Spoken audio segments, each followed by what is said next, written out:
Morning, Tubbers. How are we? Stop this camera a bit. That's the ticket. I'm out. It's Tuesday the 16th, and I'm down in Wales, in the valleys. I've just dropped at Monmouth. I'm delivering playground equipment. I've worked for this company before, albeit quite a while ago. In fact, it was the same company where I got stuck on the hill with that mad woman that wouldn't move. So I've got drop number 1 done. I started at 4 o'clock this morning, so that was a 3 AM wake up call, which is never good, but hey ho. And jumped straight on the motorway, and I got down here for 7:30. My first drop. What's the time now? Let's check the time. It's just coming up 10 to 10, and I'm on my break, and I'm about half an hour or so away from my second and only drop, which is another piece of playground equipment, like one of them Sputnik things. So I'm hoping it won't be too late today. It's an absolute glorious day. Now this morning I did take some shots of the skyline, and it was red. Now my grandma always used to say to me, Gertie, she used to say to me, red sky at night, shepherd's delight. Red sky in the morning, shepherds are warning. And she was always right, bless her. Always. So I think we might be in for a bit of bad weather over the next 24 hours. And I dropped at a council depot, and they were loading the trailers up with snow shovels, which is that's never good.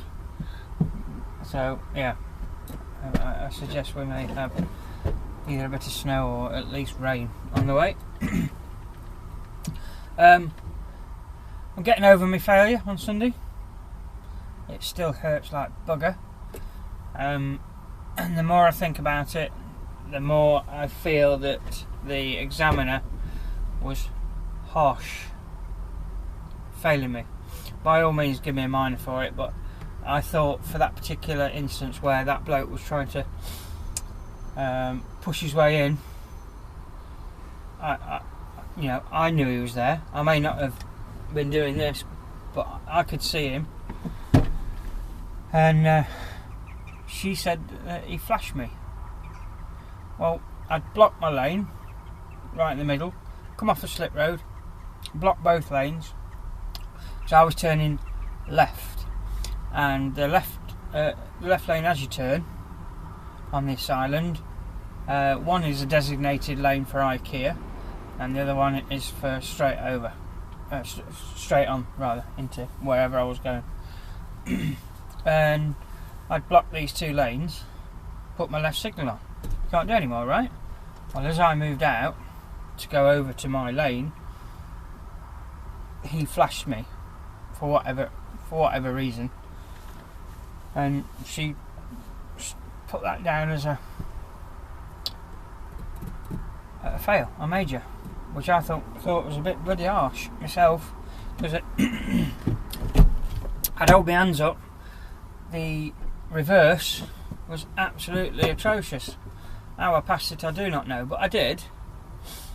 In fact, what happened was I started the reverse, and rather than being taught how to handle the lorry in reverse, I was taught to look at tags on the lorry and etc., which I don't think is teaching somebody how to reverse a truck. You got to get the feel for it. I mean, me ideally, I'd have loved a big airfield, stick it in reverse and have a play for a while, just to get the feel of it, because I do it with a caravan on the back, poke my head out the window and I steer it like this without even thinking about it, and it's the same principle. But yeah, I've tried to correct it, and I knew what I was doing. I got the tray to a point where just before jackknife, because I needed a bit more space to pull back forward and redo it. So I did the stop, handbrake on, selected forward gear, and then I did it again, and I got over okay, but just to be sure, I then pulled it round straight, because reversing straight line is not particularly difficult. If your trailer appears in your left mirror, you give it the left hand down. If your trailer appears in your right hand mirror, you give it a bit of the right hand down. Nothing major. And yeah, so I was able to get it in the garage, but it must have looked so messy for somebody watching. And I think with that in mind, she was hell bent, because she couldn't fail me on that, because I didn't fail the exercise. It's simple as. I think she was because she took me through some right stinkers of roads around Watnall and that way on Watnall, Hucknall, and anyway, yeah, and I breezed through it with it. You know, I was cool with the driving part of it, but she failed me for that anyway, and I thought that was pretty harsh. And I think, had I have not done what I did in the reverse exercise, I think she may have put that down as a minor, because I certainly didn't put anybody's life in danger. I didn't make them change lanes. I just made them hold back, which is the whole point of taking the lanes in the bloody first instance. You know what car drivers are like sometimes? They're bloody impatient. It cost me a lot of money, that impatience did, let me tell you. So whoever you were out there, thank you very much. So yeah, I mean, I'd even toyed with the idea of ringing them up and saying, look, are you sure that's a major? You know, but there's no point, is there? You just make yourself look like you got sour grapes or something. But I can remember on my car test, I was coming down a big hill, and there's a set of traffic lights straight over and left, and the left had got a little green filter light. Now this is the days before LED lights, you know, and it wasn't ever so bright, I'll grant him that, but it was a day like today, quite sunny, and the sun was shining on it, but I could see that green filter light was on.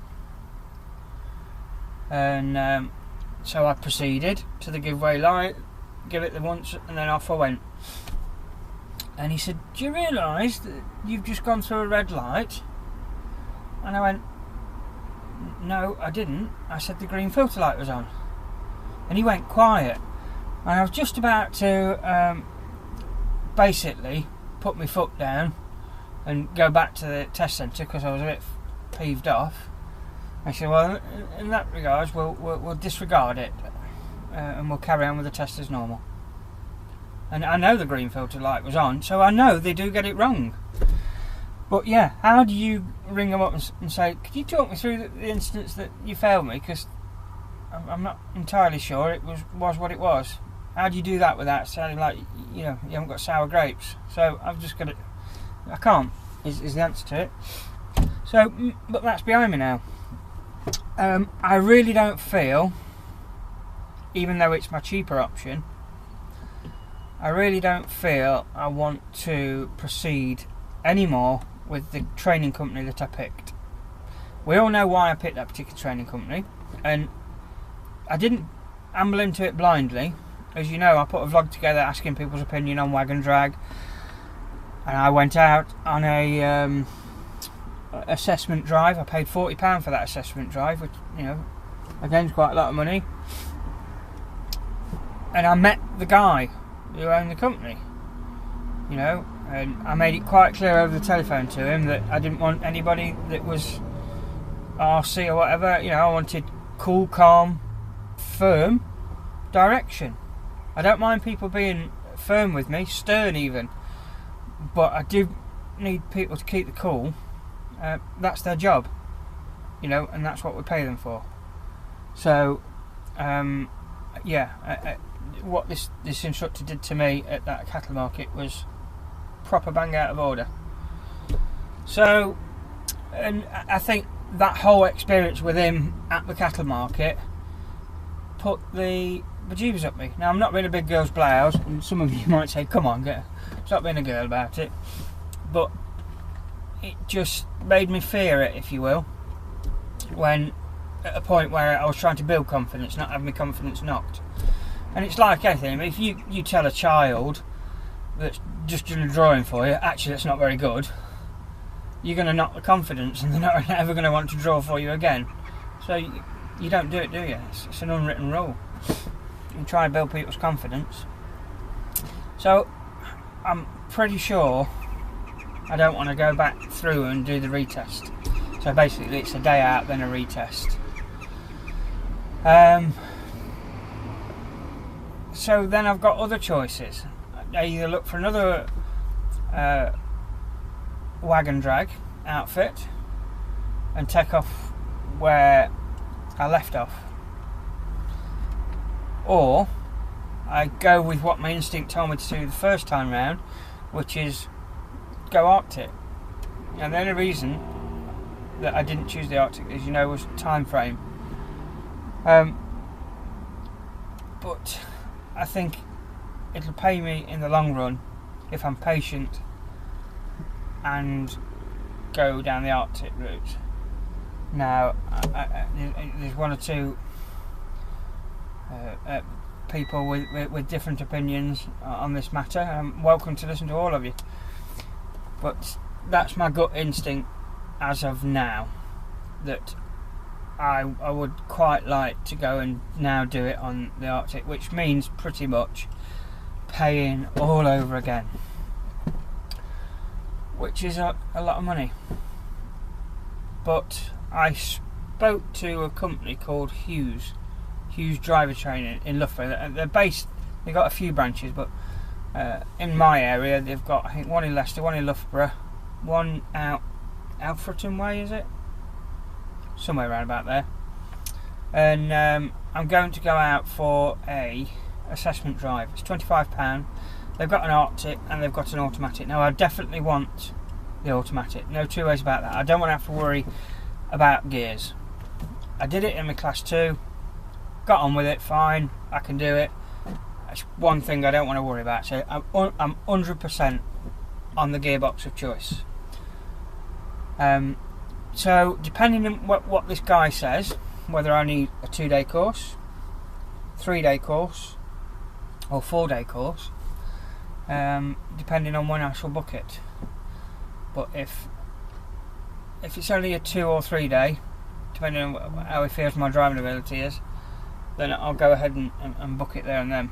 But I know that they're booked up for a little while, which was another alarm bell that rung up, because I was able to get in with this company. But then again, my last trainer, he had an opening in his diary. Somebody wanted to swap because they got something coming up, so he slotted me in.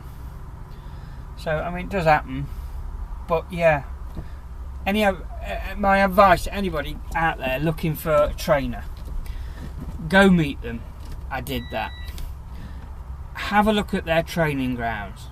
I didn't do that because he told me it was in Derby, which it is.